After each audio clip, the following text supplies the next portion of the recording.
In this video, we will study about the measurement of central tendency, that is statistics.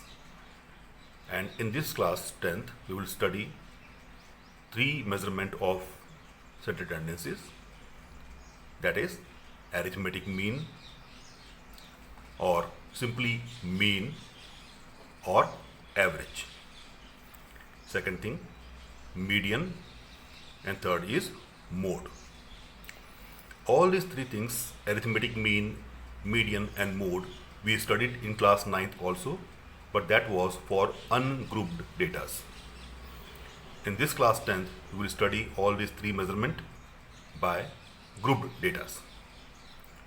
So let us see the first thing, that is arithmetic mean, or simply mean.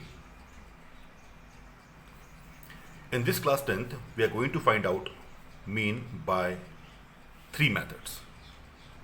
We have three formulas for finding out the mean of grouped datas.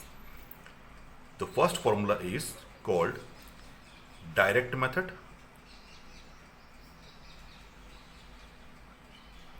or shortcut method.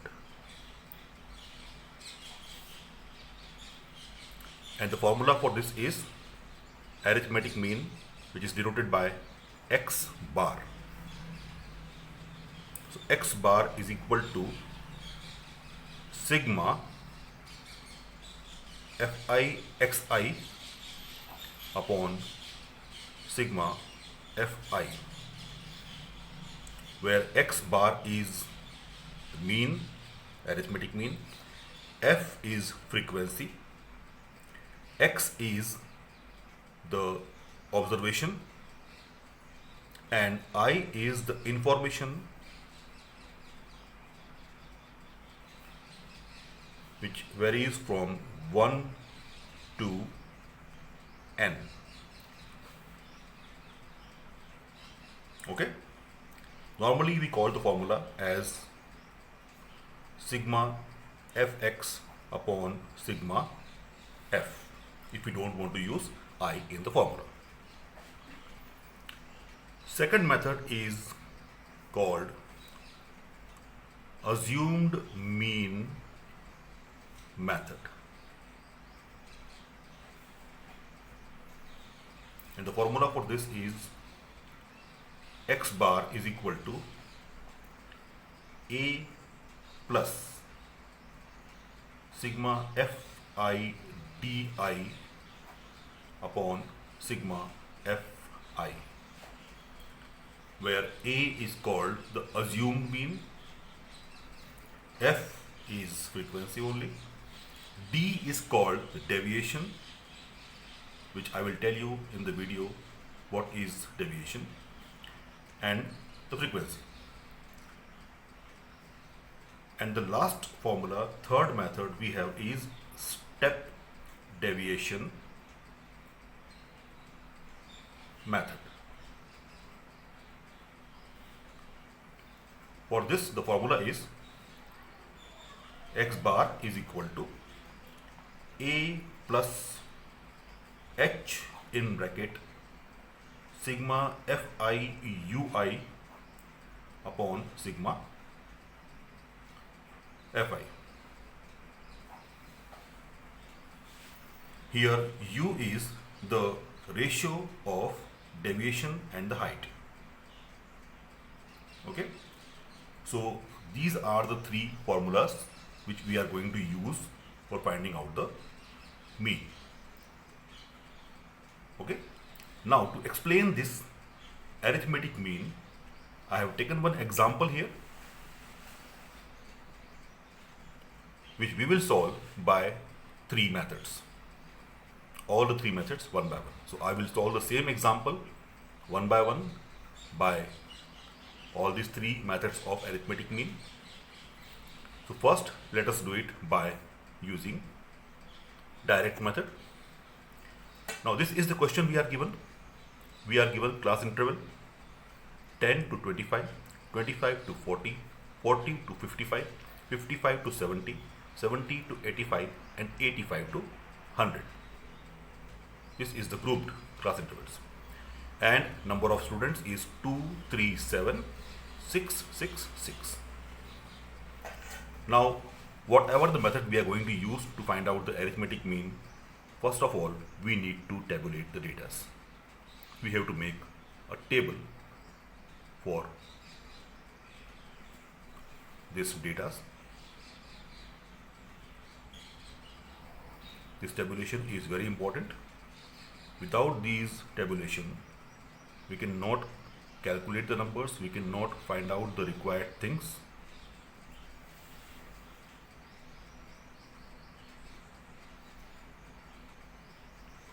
So this table has to be drawn very carefully. The first thing we have is class interval. I am going to write it as CI in short form, which is class interval.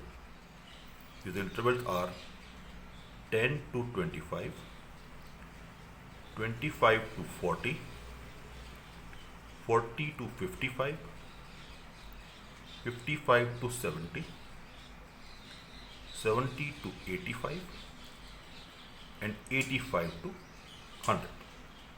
So these are the class intervals.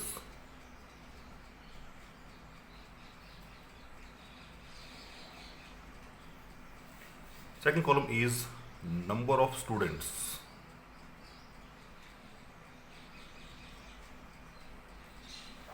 Which are 2, 3, 7, 6, 6, and 6.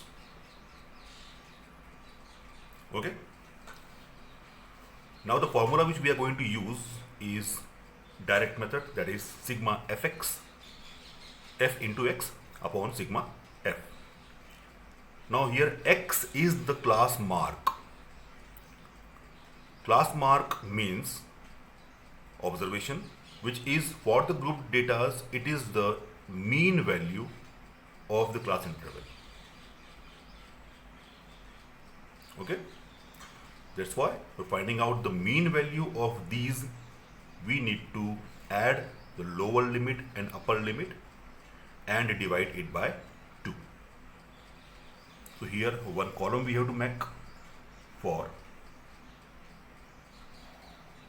class mark, that is x. Number of students is the frequency. Number of any observation, here we are given in front of these numbers. These numbers in front of class intervals are called the frequencies. And for finding out the class mark of all the class intervals, we need to add lower limit and upper limit and divide it by 2. So 10 plus 25 is 35, and 35 divided by 2 is 17.5.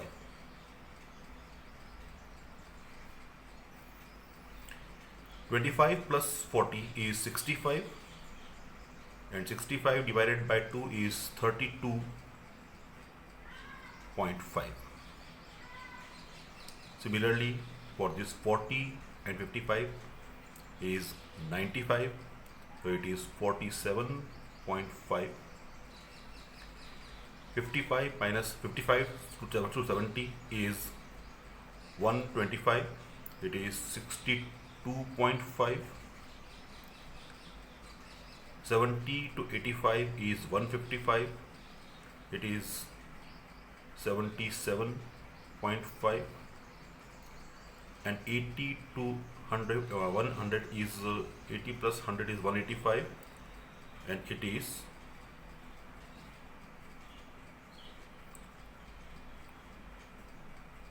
92.5. So these are the class marks x. Now in the formula of arithmetic mean by direct method, we have sigma f into x.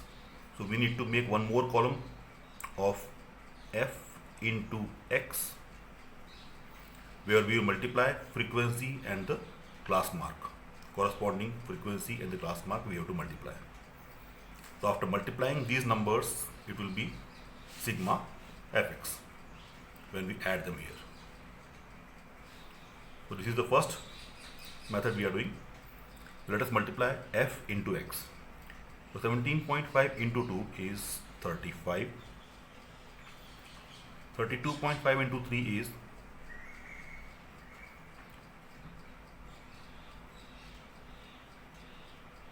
97.5. 7 into 47.5 is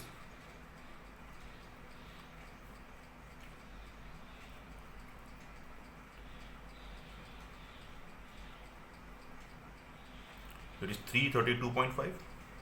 Let us check it again. Yes, it is 332.5. And multiplying 6 into 62.5,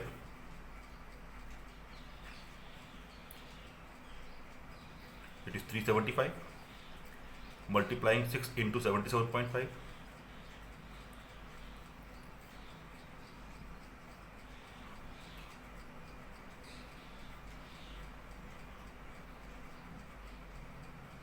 it is 465. And multiplying 6 into 92.5,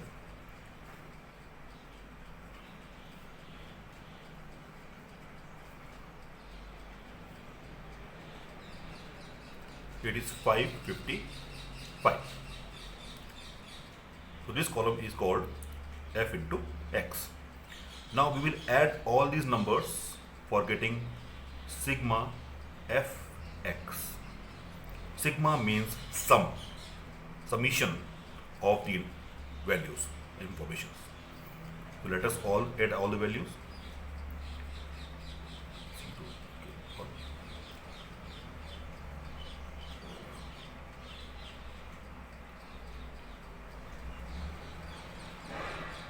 Zero.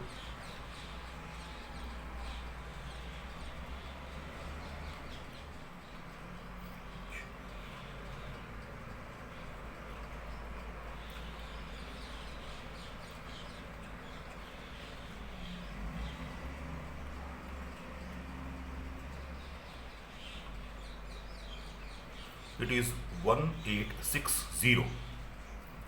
1860 is the sum of all the f into x. So it becomes sigma fx.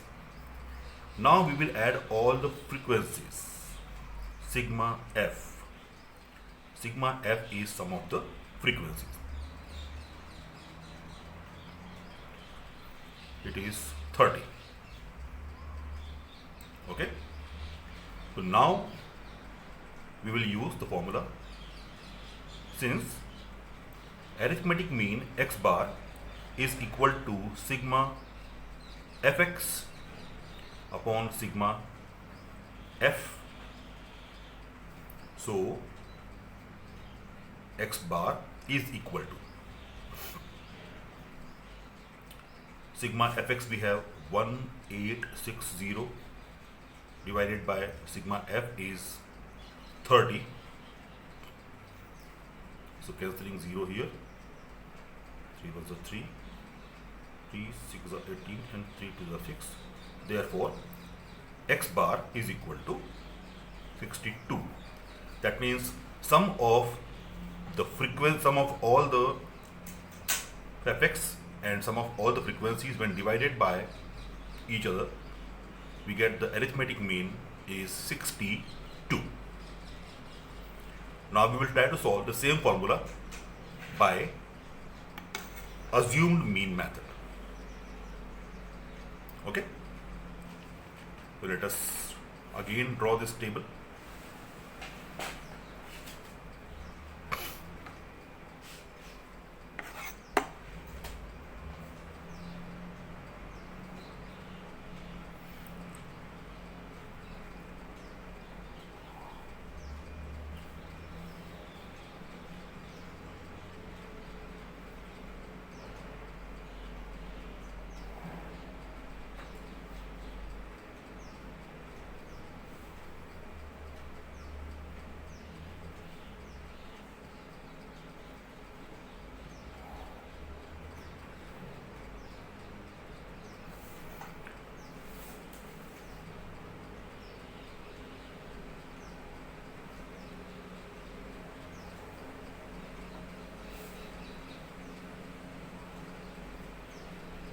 This is the table I have drawn for assumed mean method. Question is same. That means we are going to receive the same answer at the end, but this time the method will change. So we have the class interval, once again same, with equal width of 15, starting from 10 to 25, 25 to 40, 40 to 55, 55 to 70, 70 to 85, and 85 to 100. So these are the regular class intervals of equal width of 15 each. Then we have number of students,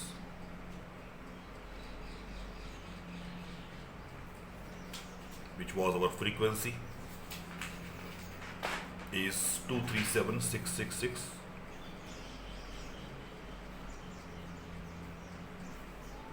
Okay, and next thing is the class mark. So class mark again I am using directly here, which we have used in the previous table. It is 17.5, 32.5, 47.5, 62.5, 77.5, and 92.5.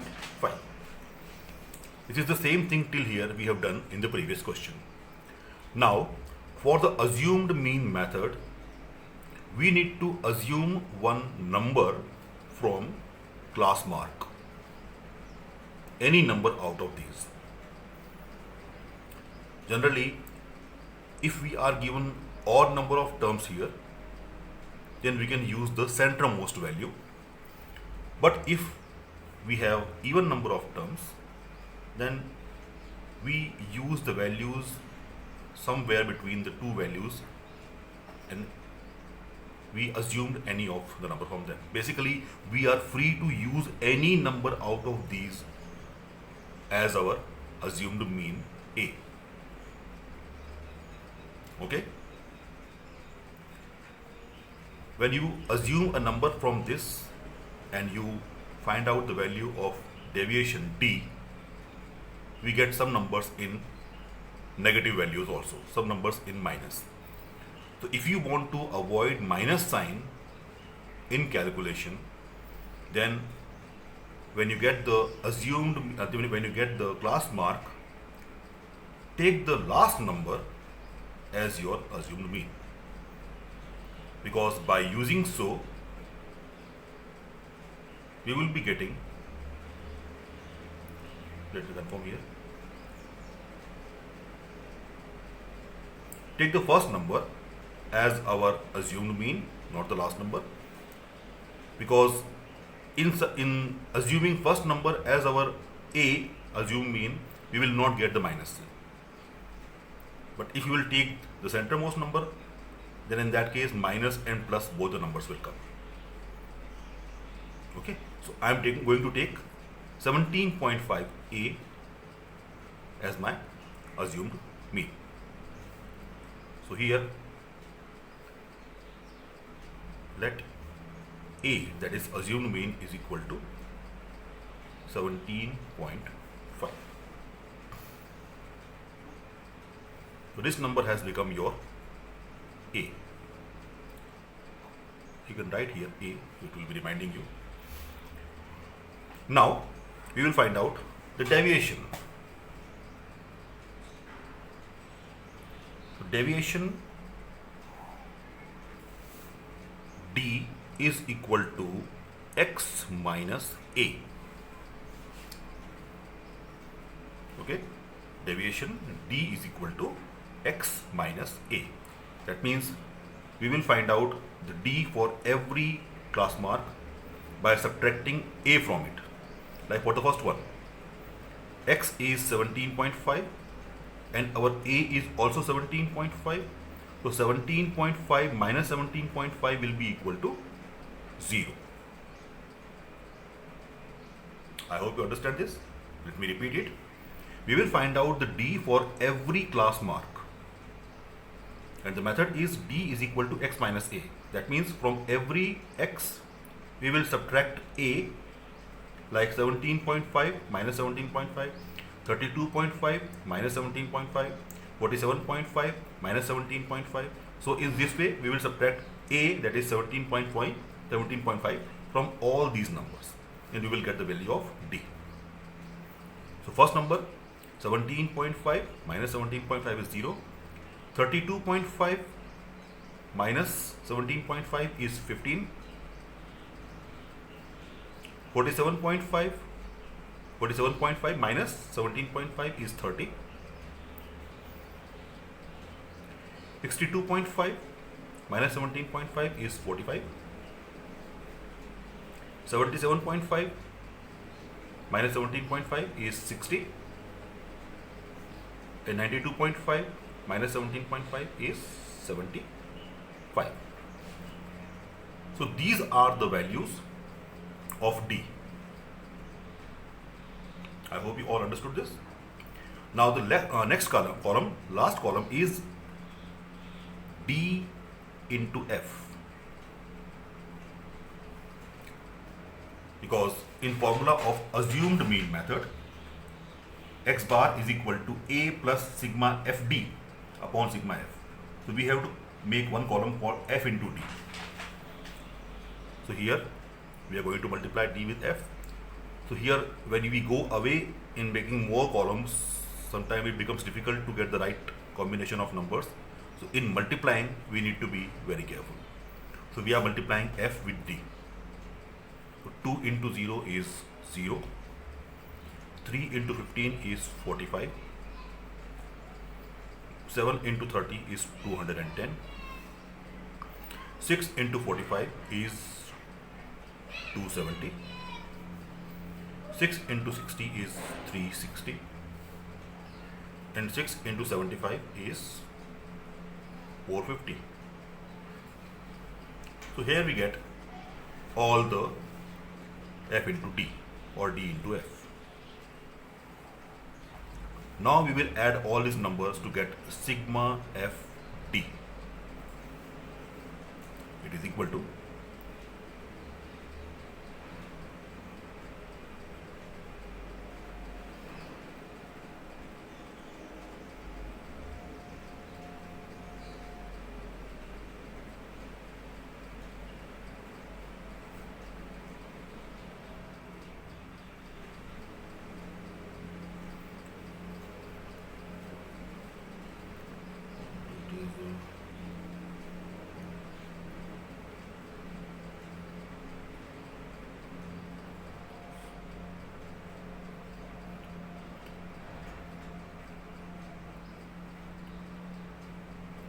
it is 1335. Let me check it again.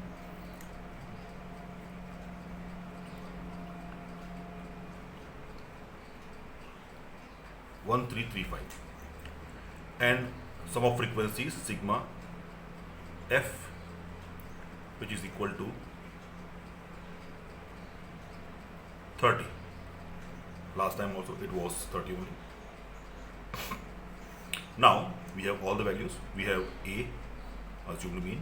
We have sigma FIDI, sigma FD, 1335, and sigma F. So since by assumed mean method, X bar arithmetic mean is equal to A plus sigma FD upon sigma F. You can use I also if you want to use, otherwise you can avoid I. So X bar is equal to A is 17.5 plus sigma FD is 1335 divided by 30. So X bar is equal to 17.5 plus, if we can cut,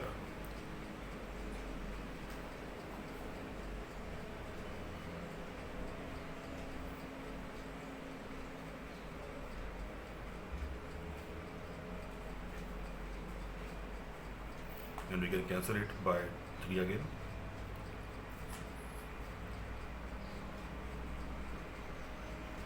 it is 89 divided by 2. So 17.5 plus 89 by 2, that is 2 4s are 8. Again 2 4s are 8.5.